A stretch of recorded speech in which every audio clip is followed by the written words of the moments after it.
Invictus Games Prince Harry, is it now literally hanging by a thread? As ever, let me explain. Morning, nice to see you. Yes, you, I'm talking to you. You all right? Not bad, thank you. By the way, can I just mention this? I don't know if anybody, I was talking to someone the other day about this. Who remembers being able to buy jam roly-poly sponge pudding in a tin? Do you remember that? You do, you don't.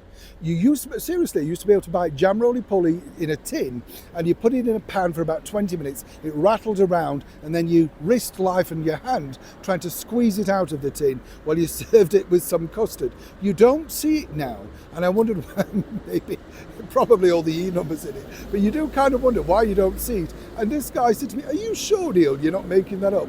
I remember it, I just can't remember the brand who put it together. Do you remember? Yes, let me know if you do in the comments below. Can you buy it in your area? If you can you get me a tin? It was delicious. Back as ever to your old story of the day. The Invictus Games, right? A big thing, of course, for Harry. Really the only last sort of bastion of thing that he's got relating to his old sort of former role, his life, as it were. And what's interesting here, when you consider that it's also been watered down simply because it seems to be, as many people are suggesting, hijacked now by Harry and Meghan. She was no part of it, of course, and it was, if you remember, originally all set up, all thanks to the much support of His Majesty the King, King Charles, who was then the Prince of Wales, and of course his elder brother, Prince William, who, as we now know, gave a lot of money into the Invictus Games from his deal, his court case, whatever you want to call it, settlement with News UK, something that Harry failed to mention in his particular court case, rather unkindly, I've always thought. But now the bigger problem is for the Invictus Games, it is a lost loser, and it's a shame because I think it's a wonderful event that gives a lot of happiness and joy and purpose to wonderful people who have done so much for us. People know how I feel about the Invictus Games. The recent Netflix documentary, Heart of Invictus, didn't particularly sell well. My opinion on that, and for a rare moment I will tell you what I think went wrong: too much Harry, not too much about the stories. You know, there was not exactly enough of the stories that were inviting to bring you in, to draw you in and think, I really want this person to do well. It seemingly was a lot about Prince Harry. Was that his fault? Was that the editor's fault? Who knows? But now, as we see the fact that it's going to be celebrating this coming month, May, up in Birmingham, the 10th anniversary, well, obviously we're still unsure if Harry's attending or not.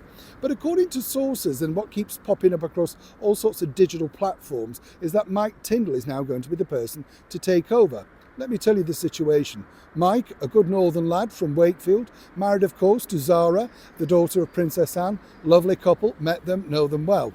What's interesting here is he's also heard the rumours, and as far as I can tell you at this moment in time, there's nothing confirmed. Now what I can tell you is that Mike Tindall would like that opportunity, I've been told, and as ever we have to say allegedly. Obviously it's something that fits into his sporting world. I think he will be a great ambassador, but of course nothing's forthcoming. It's interesting though by getting his name out there, because the people at Invictus are concerned about the future regarding of course funding and how it's going to move forward.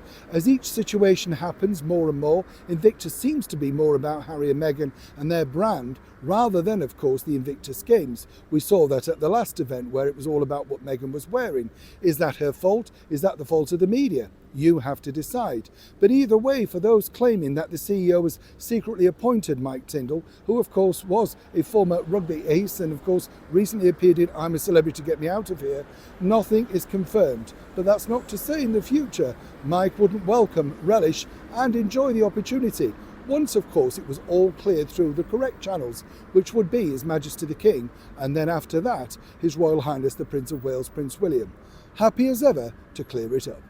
Neil Sean in the very heart of London.